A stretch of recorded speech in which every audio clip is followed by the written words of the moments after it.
চাকরিহারাদের মঞ্চে যেতেই বিক্ষোভের মুখে অভিজিৎ, জোর চাঞ্চল্য। এবার এসএসসি দপ্তরের বাইরে চাকরিহারারা যে আন্দোলন করছেন এবং যে অনশন মঞ্চ করেছেন, সেখানে গিয়ে বিক্ষোভের মুখে পড়লেন বিজেপির সাংসদ অভিজিৎ গাঙ্গুলি। গতকাল থেকেই তিনি চাকরিহারাদের মঞ্চে গিয়ে তাদের পাশে দাঁড়ানোর প্রয়াস চালাচ্ছেন। আর আজ তিনি সেখানে যেতেই সেই চাকরিহারাদের পক্ষ থেকেই তার উদ্দেশ্যে দেওয়া হলো গো ব্যাক স্লোগান।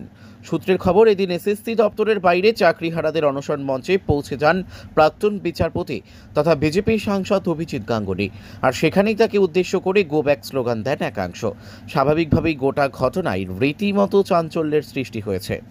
সব মিলিয়ে গোটা পরিস্থিতি কোথায় গিয়ে দাঁড়ায় সেদিকেই নজর থাকবে সকলের।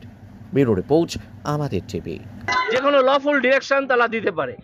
তা আমরা 2 ঘন্টা সময় দিচ্ছি মমতা ব্যানার্জিকে, যে কোনো ধরনের লফুল ডিরেকশন তিনি বা তার শিক্ষামন্ত্রক স্কুল সার্ভিস কমিশনে পাঠাবেন, এবং পাঠালে স্কুল সার্ভিস কমিশন বাধ্য থাকবে সেই ওএমআর শিট পাবলিশ করতে।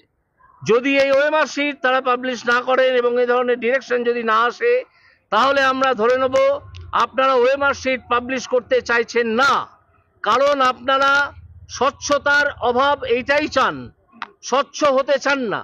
Transparency demands publication of the all OMR shits. আপনারা স্বচ্ছতা চান না, আপনারা যারা চাকরি কিনেছে তাদেরকেই রক্ষা করতে চান। যারা সৎভাবে এই যে ভালো ছেলেগুলো চাকরি পেয়েছে, তারা যে রাস্তায় বসে আছে তাদের পক্ষে কোনো কাজ করছেন না। আপনি কি নিয়ে তাহলে, আপনি অন্য অনেক ছাত্রছাত্রী আছে যারা রিভিউ অ্যাপ্লিকেশন নিয়ে সুপ্রিম কোর্টে যেতে পারে, যারা তাদের কথা বলতে পারে। আপনি সেই কথা বলায় বাধা দিচ্ছেন কেন? ওএমআর শিট ছাত্রছাত্রী যারা ক্যান্ডিডেট ছিল তাদের সম্পত্তি আপনি আজকে ওয়েবসাইটে আপলোড করবেন না কেন?